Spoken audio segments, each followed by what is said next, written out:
sampai nanti targetnya tahun 2060 PLN itu bisa mendukung pemerintah itu net zero emisi. Itu padahal paling kecil ya, 5.000 ya. Apa itu? Nominalnya. Ya murah, boleh 5.000 rupiah boleh. Satu-satunya aplikasi yang beli token hanya 5.000 ya. Boleh. Minimal 5.000 boleh. Iya. Kurang enak apa sekarang? Sistem kelistrikan Banten itu tidak berdiri sendiri, tapi tergabung se-Jawa Bali. Ya. Jadi pembangkit Jawa Bali ini banyak juga pembangkit-pembangkit yang menggunakan renewable energy. Data itu dari pemerintah. Iya. Kita berharap pemerintah ya. Nah ini sebetulnya misinya Bapak Prabowo di sambutannya itu bahwa nanti bantuan kepada masyarakat miskin harus tepat sasaran dan sebagainya. Mungkin ke sana. Di Banten ini masih ada loh yang belum bisa nikmati listrik. 2009, 2010 saya di Papua. 2022 saya balik lagi ke Papua jadi GM. Jadi kalau kita merasa takut duluan, nggak akan bisa kita bekerja dengan ikhlas dan mengabdi.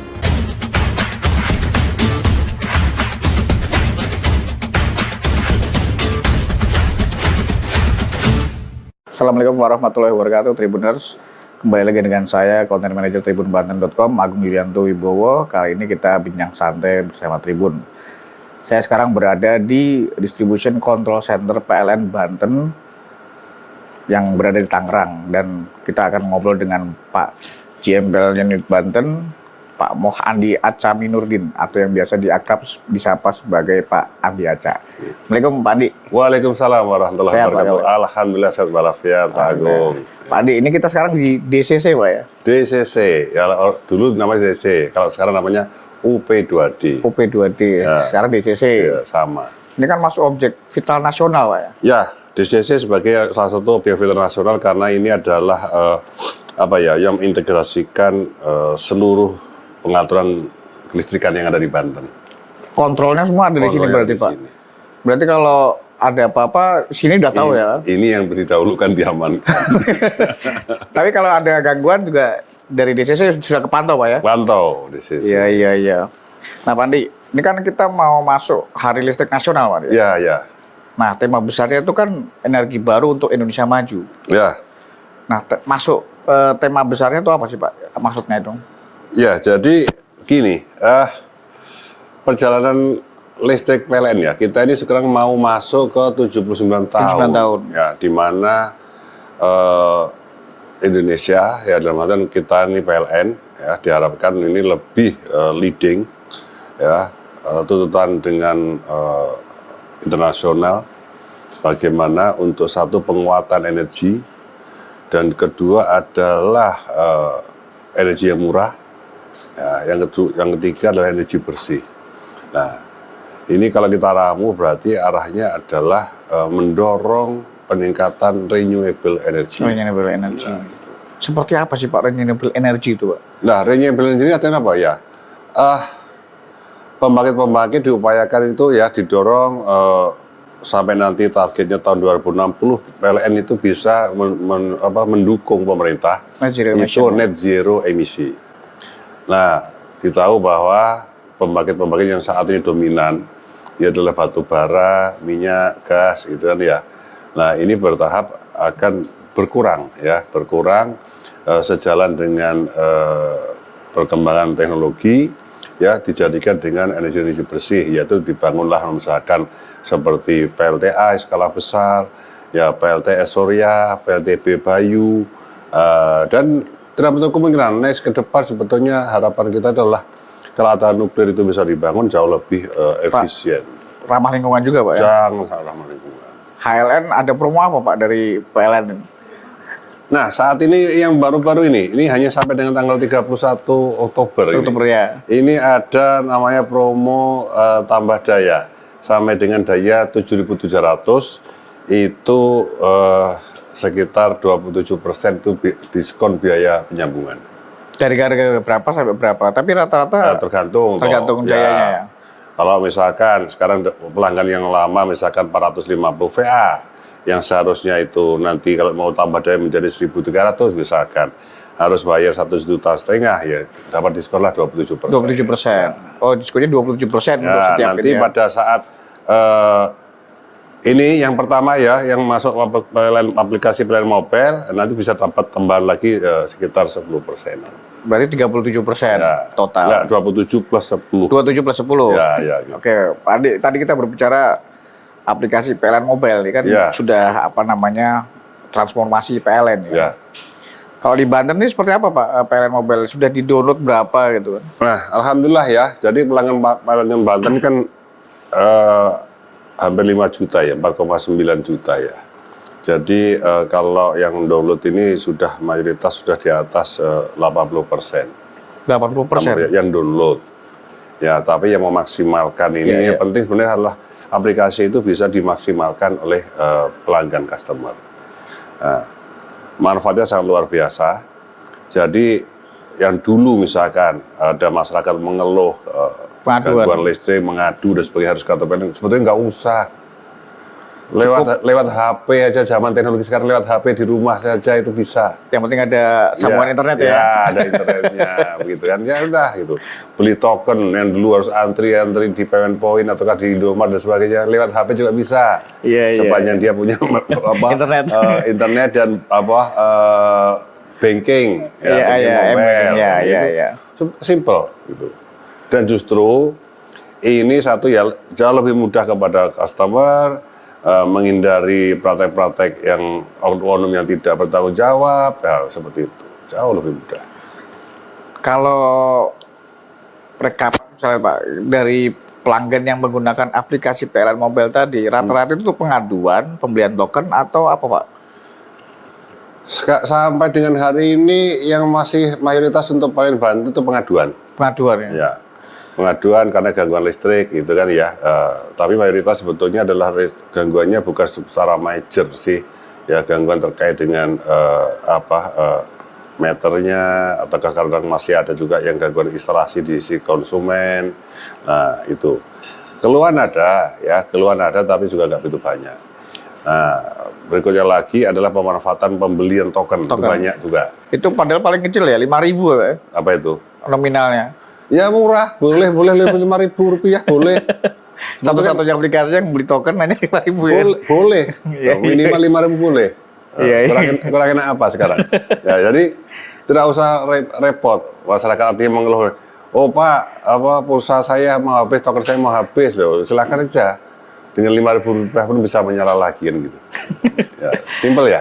Tadi diskusi soal net zero emission Pak, apa yang sudah dilakukan mendukung target NZE 2060. NZE ya, jadi saya kira gini ya Pak Agung, para pemirsa, bahwa kalau kami di PLN Banten ini namanya induk distribusi yang tugas utamanya adalah bagaimana menyalurkan energi listrik langsung ke konsumen ya, melayani konsumen.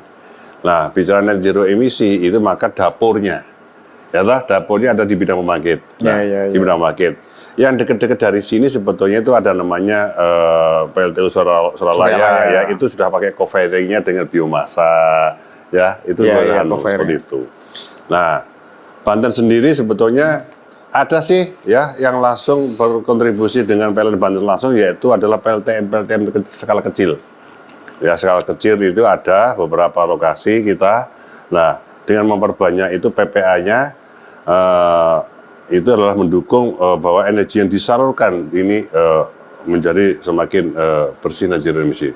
Tapi kami sampaikan ya Pak Agung dan para pemirsa bahwa sistem kelistrikan Banten itu tidak berdiri sendiri, tapi tergabung se-Jawa Bali. Ya. Jadi pembangkit Jawa Bali ini banyak juga pembangkit-pembangkit yang menggunakan renewable energy. Ya, Kamojang ya. PLTA masih banyak ya. Kemarin di Cirata dibangun PLTS satu. Ya. Itu semuanya sistemnya gabung semua. Terintegrasi berarti. Terintegrasi. Tapi tugas PLN Banten cukup berat juga. Kalau Suryalaya ini kan adanya di Suralaya adanya di Provinsi Banten ya. Siap. Tapi yang ngelola bukan langsung UID bukan. Oh, bukan UID. Karena dia bidang pembangkitan itu. Ya, itu. Oke. Pak Adi, kan dari Agustus masuk ke Banten Pak Adi ya? Iya. Itu ceritanya gimana Pak sampai ke Banten ini? Ceritanya karena SK direksi. amanah. Benar ya Pak. Iya, karena itu ya. Jadi gini Pak Agung ya. Ya bicara namanya saya ya. Kalau saya bicara saya masuk PLN tahun 1995. 95. Saya aslinya dari kampung halamannya kota kecil. Ya kota kecil. Penempatan pertama saya di Sulawesi, tepatnya ya, di mana? Ya di Pinrang. Ya jadi sudah. Karena bahwa ini cita-cita saya menjadi pegawai PLN, gitu kan? Ya sudah. Jadi berarti saya adalah ikhlas satu. Dua, mengabdi kepada PLN. Demi siapa? Demi masyarakat, demi bangsa dan negara. Nah, apa tadi Pak kira-kira untuk misi, wah ini PLN Banten harus saya apakan nanti? Ya, jadi saya sudah 3 kali general manager. Ya, pertama general manager di Papua. Itu beberapa legasi yang saya taruh di sana adalah bagaimana bisa melistriki Papua lebih merata, ya, dengan sistem pembangkitan yang memungkinkan bisa dikerjakan cepat. Yaitu adalah sana nanti bangun PLTS kecil-kecil, ataukah yang super sat dan sebagainya, yang rumah-rumah, itu kan ya satu. Nah, di Sulawesi, setelah itu pindah, saya di Sulawesi ternyata kondisinya juga berbeda. Selain pemerataan kelistrikan, ternyata ada beban kondisi yang tertentu. Satu, efisiensi, yang kedua adalah dilanda defisit. Ya, bagaimana kami mengatur sistem di sana, mengkolaborasikan dengan para stakeholder agar semuanya bisa aman. Nah ini bicara Sulawesi waktu tahun 2023 kemarin, bahwa di sistem Sulawesi bagian selatan itu EBT-nya 43%, sangat dominan. Apakah EBT renewable energy itu bisa solid semuanya? Belum tentu. Belum tentu ya. Karena ada beberapa pembangkit yang sifatnya intermittent. Ya. Yang tentunya intermittent adalah surya. Kalau nggak ada panas nggak dapat. Ya. Satu gitu. PLTB Bayu, ya. Kalau tidak ada angin juga nggak dapat. Air, ya. Tapi yang kita hilang seolah-olah itu feasibility study itu menyimpang. Karena kenapa ternyata 38% pembangkit berbahan bakar air. Kena El Nino luar biasa, pada kekeringannya luar biasa. Ya, sungai kering, danau kering. Nah, itu yang kemarin kejadian. Iya. Nah, ternyata EBT itu juga nggak bisa orang bilangnya gerusa-gerusu, enggak. Itu. Seperti itu ya. Jadi sama seperti ini. Harus kita cari lagi. Alternatif ya. Teknologi apa lagi itu yang ada itu. Tapi sudah aman ya, alhamdulillah ya. Sekarang saya masuk di Banten.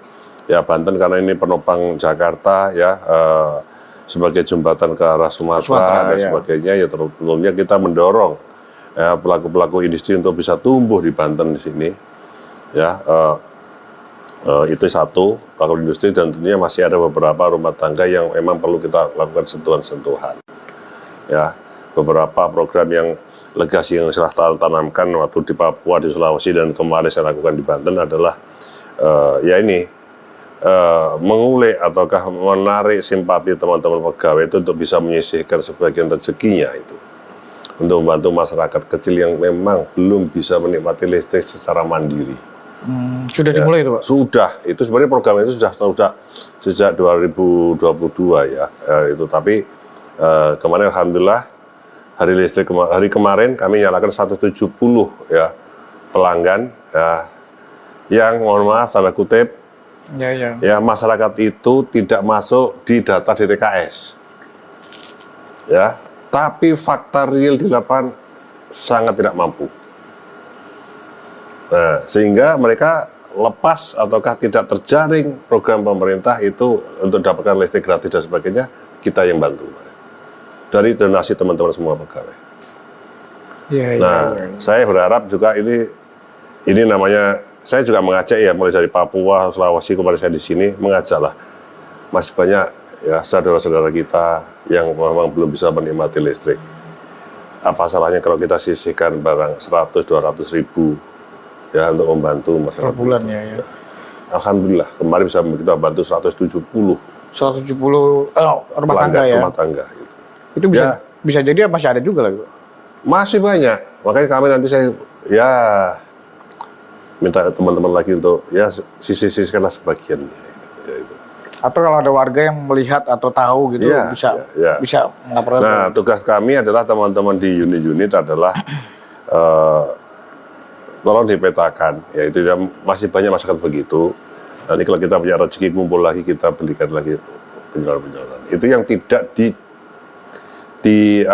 yang tidak mendapatkan bantuan dari pemerintah. Iya. Kalau pemerintah kan ada program itu Pak Agung, program BPBL ya, biaya penyambungan listrik ya gratis daripada SDM itu, yang aspirasi Komisi 7 DPR RI. Tapi itu kuncinya adalah data itu masuk di TKS. Nah, fakta-fakta real di lapangan banyak yang kondisinya miskin atau tidak mampu, namun tidak terdaftar. Nah, ini penting.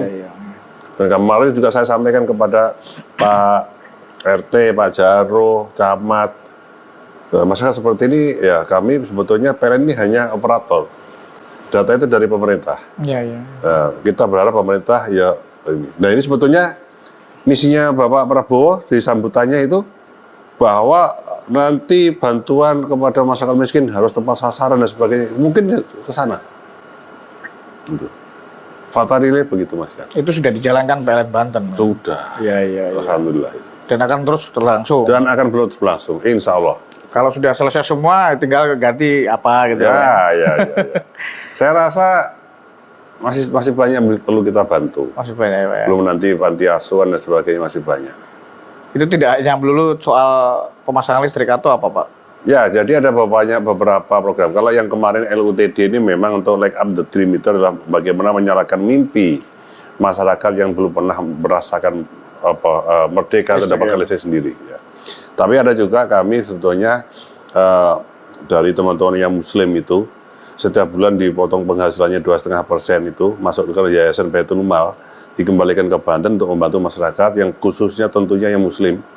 Ya itu hal yang lain lah, kayak misalnya sembako lah, pendidikan sekolah kah dan sebagainya itu ya bisa untuk membantu musola dan sebagainya itu. Ada PLN mengajar juga Pak ya? Ada banyak. Ya. Nah Pak tadi dari 5 berada di Sulawesi Pak, sampai 19 tahun kemudian ke Banten. Selama mengabdi ini apa yang paling berkesan menurut Pak Andi selama bertugas ini? Paling berkesan? Ya. Gini Pak Agung, saya lahir di kota kecil ya. Kota kecil zaman dulu waktu saya masih SD itu masih pakai Petromax juga gitu.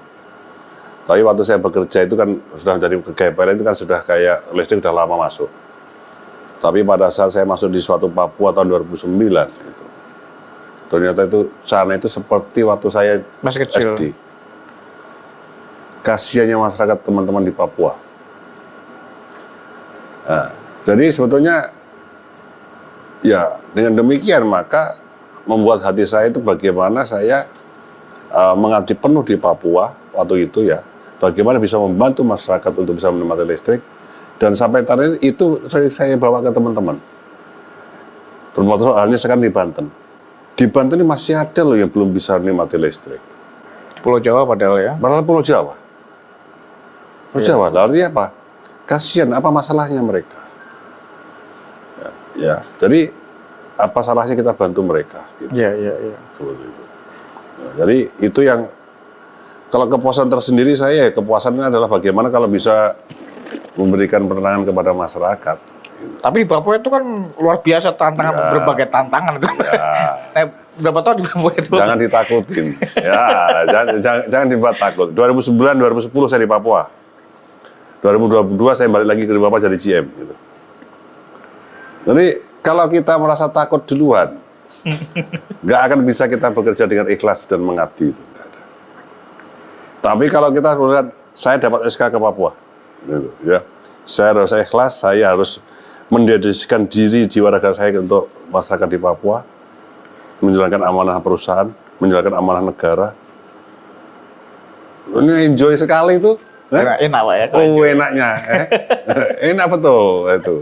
Nah, gitu. Tapi nggak pernah apa gitu, akan ke pelosok-pelosok juga itu kan Pak? Pelosok-pelosok lah, pelosok-pelosok enak itu.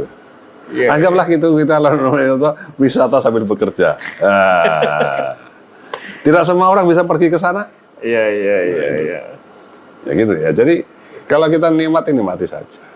Berarti dari sekian mengabdi itu sebenarnya paling berkesan ya berada di Papua itu Pak ya? Ya saya rasa kalau saya mungkin suruh cerita tuh panjang itu Papua itu. Meskipun waktu saya tidak banyak di sana, tapi kalau mau harus saya tulis itu banyak. Karena saya keluar air mata sendiri kalau melihat masyarakat di sana itu. Iya. Dan perjuangan teman-teman pegawai. Ya, teman-teman pegawai saya Indonesia yang ditugaskan di Papua, saya mengakui sangat salut saya. Dedikasinya sangat luar biasa. Segalanya mahal dan sebagainya. Iya betul.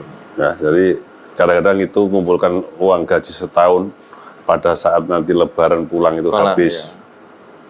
Dan memang seperti itu mestinya. Nah, itu. Oke, berarti kalau udah di Papua, Sulawesi, Sedikit merdeka. Banten lebih ringan lah ya. Bukan lebih ringan. Karena lebih berat ini kan pernah mengalami yang lebih berat. Iya. Tapi setiap lokasi pasti punya tantangan masing-masing. Ya. Kalau tantangannya di Papua bagaimana memeratakan akses listrik kan gitu kan ya. Kalau di Banten ini bagaimana untuk meningkatkan produktivitas listrik kepada masyarakat dan juga kepada pelaku-pelaku industri kan begitu. Iya. Tapi ada oversupply nggak sih yang di PLN? Oh, sangat oversupply kita di sini. Jadi tidak usah khawatir untuk Banten, ya. Iya. Ya, berapa megawatt pun bermohon kita bisa Kasih ya. kasih. Ya. Oke. Kalau ini Pak, SPKLU. Nah, SPKLU. Ada 3 macam itu. Ada namanya SPLU, ya, itu sistem stasiun pengisian listrik umum yang biasanya dipasang di beberapa lokasi yang misalkan kayak dadakan. Ya, misalkan pasar malam, gitu kan ya. Dia mobile gitu ya? Enggak di situ. Misalkan kalau adalah contohnya misalnya kayak di beberapa lokasi kabupaten itu kalau sore itu mulai banyak pedagang sampai malam itu pastinya SPLU. Ya listriknya umum. Ya, satu. Terus ada namanya SPKLU ya, stasiun pengisian kendaraan listrik umum ya itu ya. Nah, itu juga ada ya. Itu ada beberapa yang untuk pengguna mobil listrik dan motor-motor listrik. Ada namanya SPBKLU baterai itu ada namanya model saat ini adalah motor-motor yang hanya tukar baterai gitu kan ya, baterai swab itu banyak itu. Nah, PLN ya tentunya harus membantu pemerintah menjembatani seperti itu karena sudah banyak yang menggunakan kendaraan begitu ya memudahkanlah kita ini sudah cukup banyak kita pasang.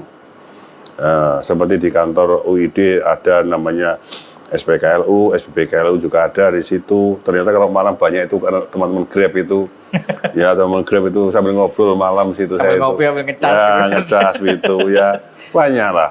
Kalau yang mobil-mobil listrik malam banyak, pagi juga banyak gitu ya. Sebetulnya harapannya apakah PLN yang dominan itu enggak lah harusnya. Harusnya itu kalau saya lihat itu harusnya itu kita itu sebenarnya kepingin pengusaha-pengusaha yang berinvestasi. PLN, yang penting listriknya dari PLN, begitu maksudnya gitu, ya? Iya. Kan gitu ya? Iya. Itu peluang bisnis. Tapi ada pilot project nggak kira-kira di Banten yang misalnya tadi kolaborasi sama pengusaha? Tapi ada yang bulan lalu kita resmikan, misalkan di daerah Cikupa, ya mall di dekat mall Cikupa ya. Iya. Nah, situ dia pakai konsep model 3 ya. Tanahnya mereka ya. PLN hanya menyiapkan namanya mesinnya saja. Itu ya, semuanya mereka lagi itu. Ada 3 macam ya. Ada macam pertama adalah tanahnya PLN, sistem PLN, semuanya PLN ya. Sistem yang kedua adalah mereka tanah saja, gitu kan. Jadi mereka adalah dia tanah dan mengoperasikan kan gitu. PLN hanya menjual listrik sama alatnya ya. Ya, itu aja.